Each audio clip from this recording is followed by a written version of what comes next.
Mungkin ada di antara kita, saudara, yang merasa saya tidak berharap di sepanjang hidup, tapi mungkin saja di hari-hari ini merasa kita retak. Kehidupan kita retak, mengalami keretakan. Bisa karena itu dari kegagalan yang kita alami, kegagalan yang menyakitkan, atau juga dosa yang membebani kehidupan kita.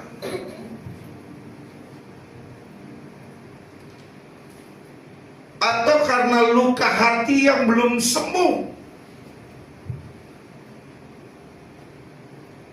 Atau juga bisa jadi oleh karena keputusan yang kita sesali.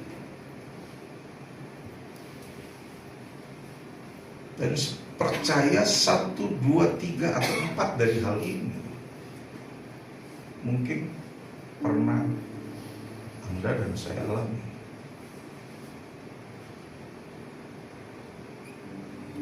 Dunia seringkali menilai sesuatu yang rusak itu harus dibuang.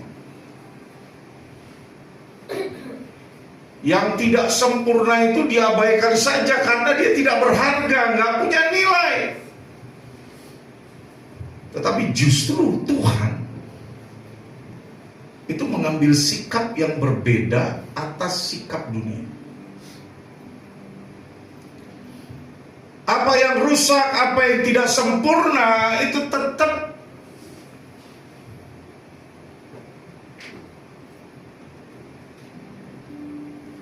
Tuhan dengan naturnya dia ingin memperbaiki.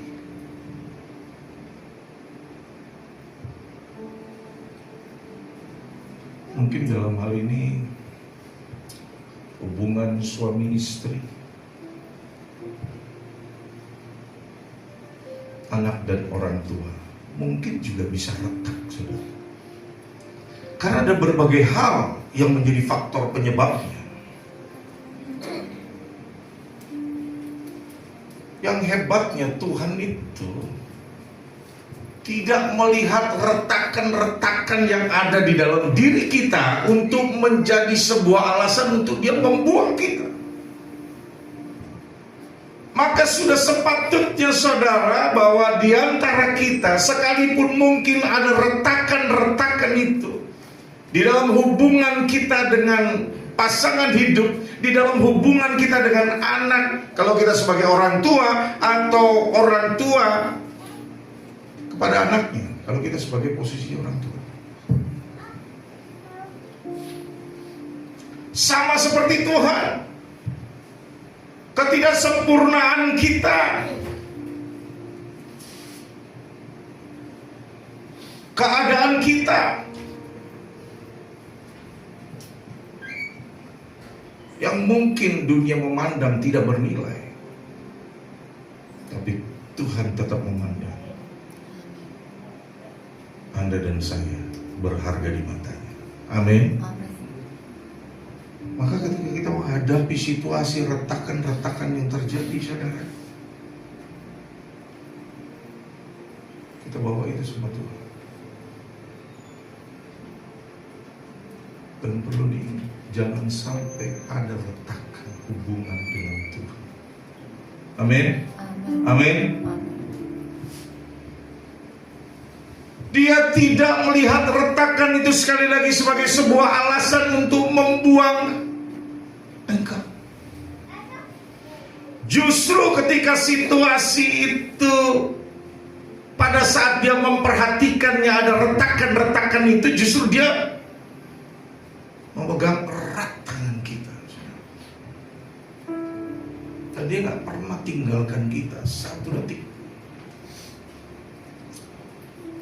Dan sampai hari ini dia terus bekerja di dalammu, dan dia sedang bekerja di dalam Anda dan saya. Amin. Yeremia 18 ayat 4 berkata, ketika bejana yang ada di tangan penjuna yang sedang ia buat dari tanah liat itu rusak, maka dia mengembalikan dan dia membentuk hal itu menjadi bejana yang lain. menurut apa yang baik di mata penjunan yang menjadikan. Ini proses bentukan, saudara.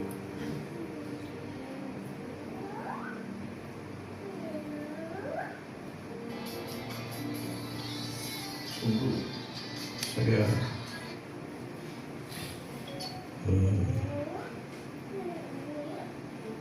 bangga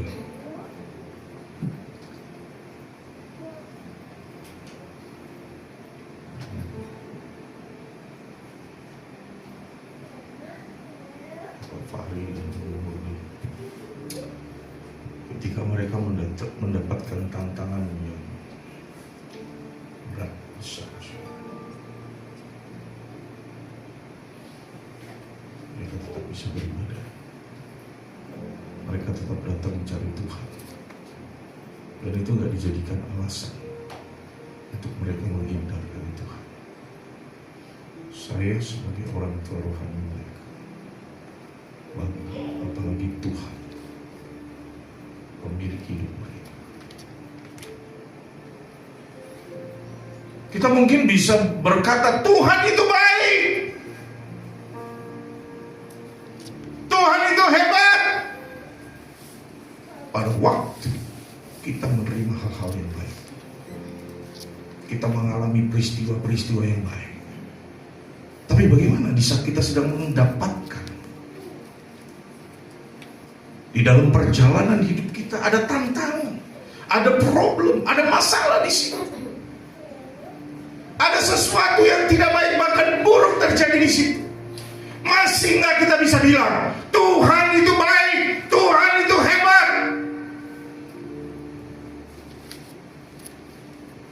Belum tentu. Belum tentu. Belum tentu.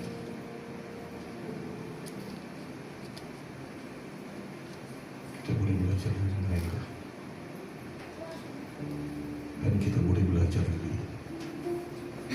Guru yang sempurna, Yesus Hamasiah. Amin. Amin. Amin. Misael, Hananya, Azaria.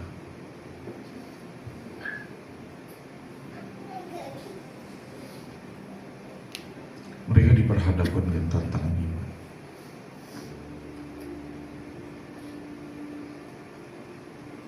Mereka disuruh nyembah berhala, patung. Mereka tidak mau, karena mereka tahu itu bukan Tuhan yang sejati. Itu Tuhan yang palsu. Sementara mereka sudah tahu kebenarannya, ada Tuhan yang asli, ada Tuhan yang sebenarnya, yang seharusnya disembah. Tantangannya kematian demi mempertahankan iman. Kadang-kadang tantangan yang kita hadapi itu belum sampai kepada tingkat kematian, baru sampai kepada tingkat waktu yang terbuang, sampai kepada tingkat korban yang harus dikeluarkan.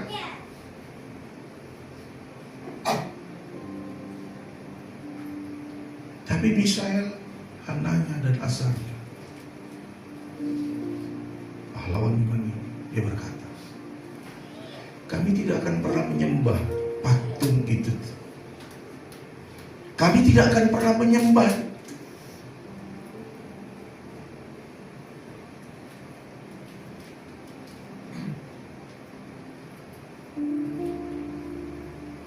Sekalipun Yahweh tidak menolong kami, kami tetap tidak akan menyembah patung itu. Taruhannya nyawa melayang.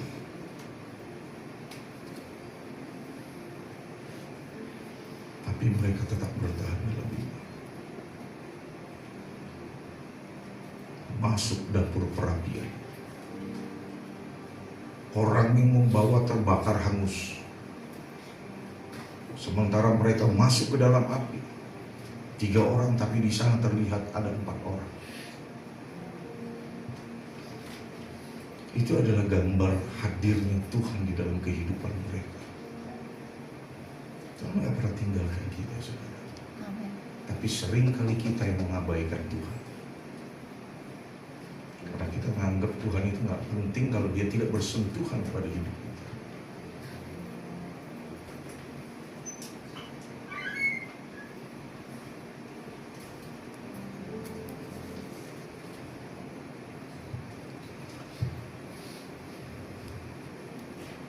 Dan akhirnya satu orang di antara mereka tidak ada yang mati. Bahkan pakaiannya pun tidak terbakar.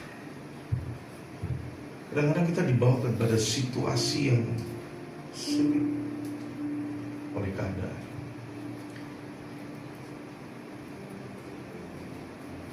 Oleh mungkin orang-orang yang berkaitan dengan kita. Bisa saja kita nggak punya salah. Tapi di situ bagiannya, saudara, yang harus kita perhatikan baik. Tuhan kepingin kita jadi lebih lagi semua. Karena apa yang ada ini kan sebenarnya bersifat sementara.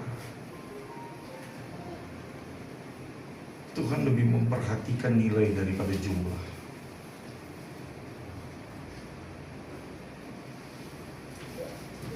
Apa yang kita nilai, apa yang kita lihat jumlahnya banyak ini sebenarnya di dalam penilaian Tuhan belum tentu. Tapi apa yang kita nilai ini kecil di hadapan Tuhan mungkin besar. Dan Tuhan akan membentuk kita menjadi seperti bejana yang Dia inginkan.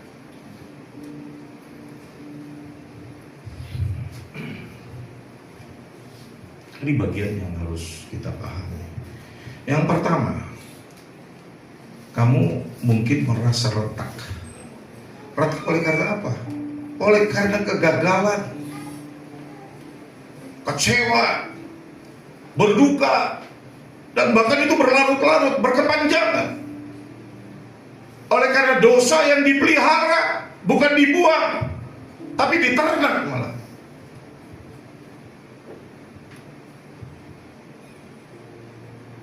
Luka hati yang terus dipertahankan, gak ada untungnya. Karena hampir 90% itu penyakit umumnya berasal dari luka hati.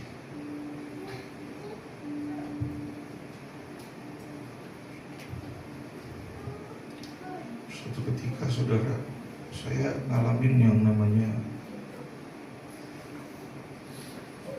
pembengkakan liver. Perut jadi besar, badan kurus, nafsu makan gak ada. Hanya anehnya, waktu cek ke dokter, ini bukan karena virus hepatitis A, B, C, tapi kerusakan fungsi. Jadi tinggal 30% dari 100%. Dikarenakan berbagai faktor penyebab, ya, alkohol, pola hidup yang gak sehat, dan lain sebagainya. Itu berobat, makan obat 1 tahun, 2 tahun, nggak sembuh-sembuh, saudara. Kemudian saya pada waktu berdoa diingetin Tuhan, apa yang kamu tabur harus kamu tuai dulu. Rupanya saya banyak menuai kejahatan, maka saya harus saya banyak menabur kejahatan, maka saya harus menuai apa yang saya tabur. Dan kemudian di dalam doa pada waktu yang sama Tuhan mengingatkan saya dengan yang namanya pengampunan. Pada waktu itu saya sempat berkonflik dengan seseorang, bukan seseorang, sebenarnya banyak, saudara. Dan saya berpikir serta merenung seperti saya nggak ada salah, malah saya korban banyak di sini, tapi kok saya dihakimi, dituding-tuding gitu, sakit hati. Salah satu yang menjadi motornya itu, wah, benar-benar saya sakit hati sekali dengan orang. Saya bilang sama Tuhan, Tuhan kan udah beres, kami sudah saling mengampuni. Kemudian Roh Kudus sampaikan kepada saya, mulutmu mengampuni, tetapi hatimu belum mengampuni. Terus saya sambil merenung, saudara, memang setiap kali namanya disebut, hanya disebut saja, saudara, hati saya itu seperti ada pisau yang mengores.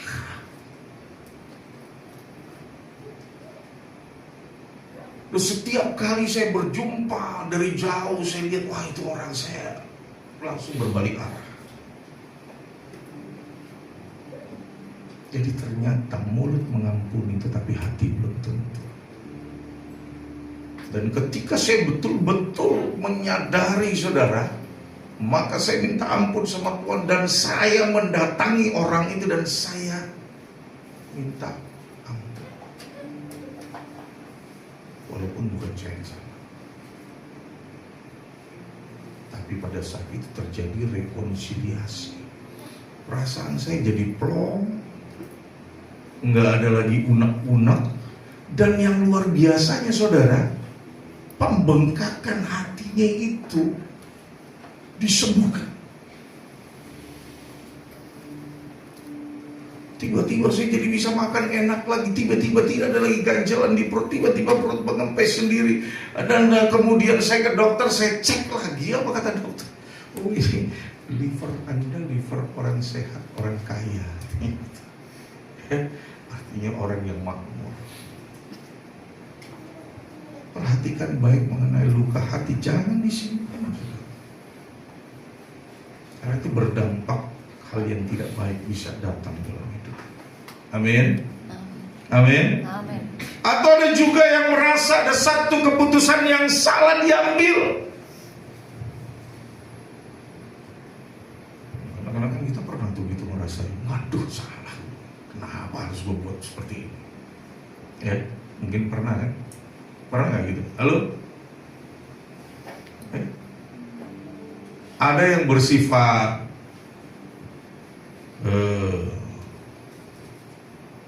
singkat, tetapi ada yang bersifat berkepanjangan. Ini juga bisa terjadi retakan, saudara, dalam hubungan, dalam hidup. Nah, mungkin dunia menilai Anda cacat.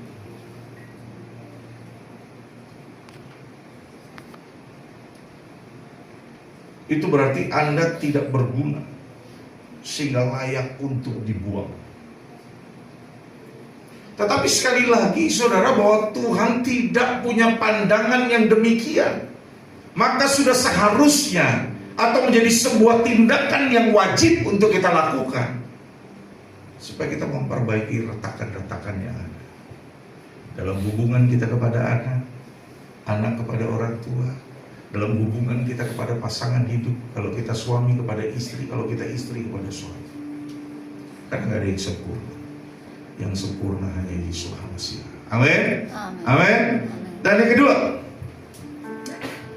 Tuhan tidak menolak retakan. Dan retak itu bukan alasan untuk dibuang. Dan rusak itu bukan merupakan akhir dari cerita hidup kita. Seberapa buruk, seberapa jelek lembaran hidup kita, seberapa kelam hitam lembaran-lembaran yang ada di dalam hidup kita, saudara. Pada saat kita percaya dengan hati, mengaku dengan mulut, dosa kita diampuni, dan kita berubah untuk menghargai anugerah itu. Lembaran-lembaran itu sudah diputihkan, saudara. Jangan kita tulis lagi dengan tinta yang hitam dan banyak tulisan-tulisan yang jelek yang kita buat di atas kertas yang sudah diputihkan oleh anugerah Tuhan dalam hidup kita. Saudara, ini yang juga mesti kita ketahui, bahwa kegagalan itu bukan identitas diri kita setelah kita ada di dalam Yesus. Amin. Firman Tuhan berkata kita lebih daripada pemenang di dalam Hamasya. Kita orang-orang yang menang, bahkan kita lebih daripada pemenang. Ya, contohnya mungkin 1-2 tahun kemarin sudah saya sampaikan seperti apa yang namanya lebih daripada pemenang. Ya, nggak perlu diulang lagi tentu. Tanpa perjuangan yang sangat, Tuhan yang berjuang dan berperang, tetapi kemenangannya kita yang menikmati. Itu itu yang dinamakan lebih daripada kebenaran. Yang ketiga, retakanmu adalah bagian dari proses pembentukan. Saudara, ada begitu banyak orang yang berharap ketika dia sudah ada di dalam hidup dalam anugerah, karena sudah percaya dengan hati dan mengaku dengan mulut bahwa Yesus Hamasiah adalah Tuhan dan Juru Selamat. Kemudian dia langsung menyerahkan segala sesuatunya kepada Tuhan. Tuhan pasti akan perbaiki hidup. Tuhan pasti akan melakukan hal-hal yang luar biasa dalam hidup. Ini orang yang cengeng. Kamu masuk dalam proses. Memang Tuhan tidak selalu, walaupun ada beberapa orang yang mendapatkan anugerah begitu melek, sudah dapat kebaikan Tuhan, di rumah sudah ada mobil Mercy, begitu melek sudah ada rumah besar, dilahirkan dari keluarga yang kaya. Tapi nggak semua orang.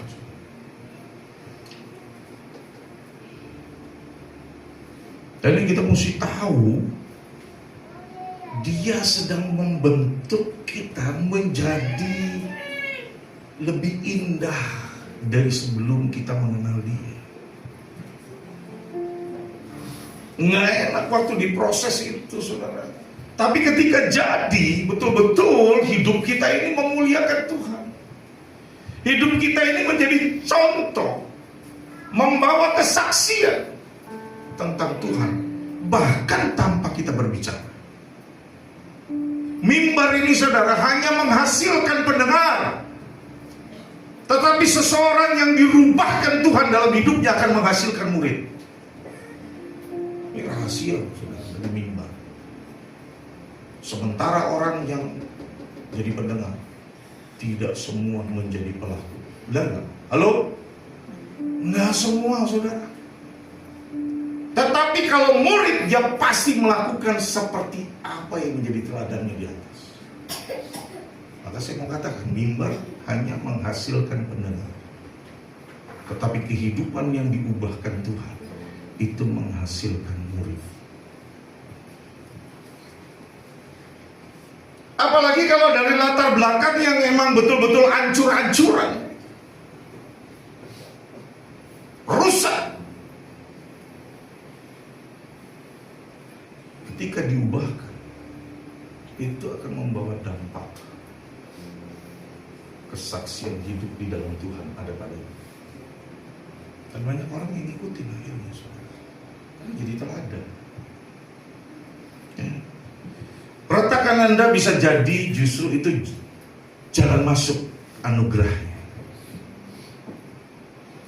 Saya sempat mikir-mikir, kalau saya nggak ngalamin retakan dalam hidup, ya mungkin saya nggak kenal Tuhan dan nggak melayani Tuhan. Ya. Sekolah pendidikan saya bagus, hidup saya bagus-bagus saja, lancar-lancar saja, dengan berbagai fasilitas yang ada, saya mungkin nggak kenal Tuhan. Tapi justru ketika retakan-retakan itu terjadi melalui hubungan yang retak antara anak dan orang tua, melalui hubungan yang retak bahkan antara ciptaan dan pencipta,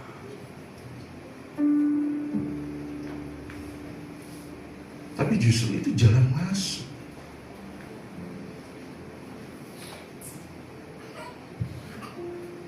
Menerima anugerah itu. Dan ini merupakan awal dari hidup yang baru.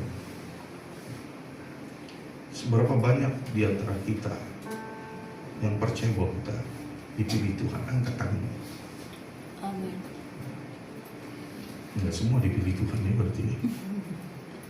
Sekali lagi saya ulangi, seberapa banyak di antara Anda yang percaya kalau Anda itu dipilih Tuhan? Haleluya. Ini takut sama belakangnya kali ya, kan? Kalau Anda dipilih Tuhan, pasti proses yang mesti kau lalui dalam bentuk Tuhan. Walaupun Tuhan tidak pernah merencanakan yang jahat atau buruk atau jelek buat kita, enggak. Tapi firman Tuhan berkata dia turut bekerja bersama-sama segala sesuatu. Jadi sesuatu yang buruk, sesuatu yang jelek itu saudara dipakai Tuhan. Bukan dari Tuhan ya. Dipakai Tuhan, kemudian diubahkan Tuhan menjadi sarana untuk mendatangkan kebaikan bagi setiap orang-orang yang mengasihi Dia, yang terpanggil sesuai dengan rencana. Amin. Amin. Tuhan nggak pernah kasih yang buruk, Tuhan nggak pernah kasih yang jelek. Tapi kalau ada yang buruk, kalau ada yang jelek terjadi, Tuhan pakai itu untuk justru menjadikan sesuatu yang baik dalam hidup kita. Amin. Amin. Yang keempat, yang terakhir, jangan sembunyikan kerusakanmu.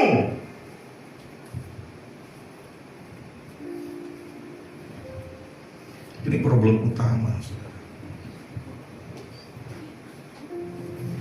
Kalau ada sesuatu yang nggak beres, diumpetin, disembunyiin, dipelihara, dibina, diternak. Semakin lama kita simpan itu, kita sembunyikan, semakin sulit untuk di restorasi retakan-retakan. Saudara, dunia memang terbiasa untuk membuang, mengganti atau melebeli manusia yang tidak sempurna. Wah, dia orang lemah itu, imannya kecil. Wah, dia itu gampang ngambekan tuh.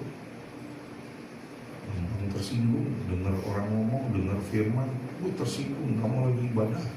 Contoh aja ini, contoh aja saudara. Sehingga mundur tanpa berita.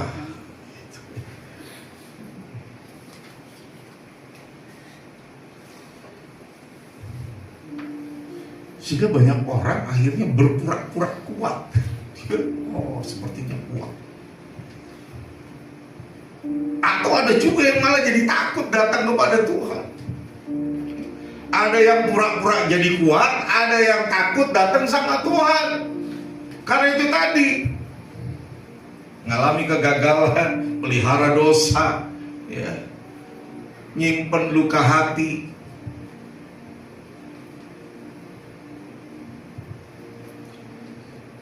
Padahal Tuhan sampai hari ini nunggu kedatangan kita, saudara. Dia mau kita datang sama Dia apa adanya, bukan ada apanya. Apa adanya. Dia mau kita datang sama Dia dengan membawa seluruh aspek hidup kita, dengan seluruh keberadaan yang ada, yang terjadi, yang sedang kita alami. Itu Dia mau kita datang. Termasuk kita datang dengan membawa keretakan yang ada di dalam hidup kita, supaya tangan yang ajaib itu sebagai sang penjunan yang agung membuat keajaiban, membentuk kita. Kalau perlu diulang, kalau perlu mengawali lagi, itu bukan jadi satu masalah. Karena kekuatan sang penjunan yang agung itu begitu luar biasa.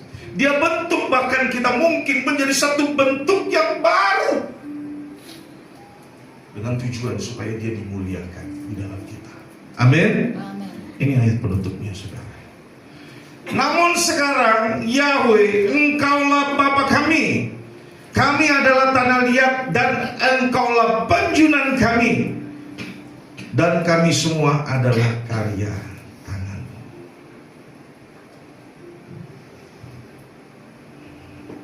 Mazmur 34 ayat 20. Banyak kemalangan orang benar, tetapi Yahweh melepaskan dia dari semua. Pesan penutup, kamu retak oleh karena kegagalan, oleh karena dosa, oleh karena luka hati, atau pilihan yang kamu sesali.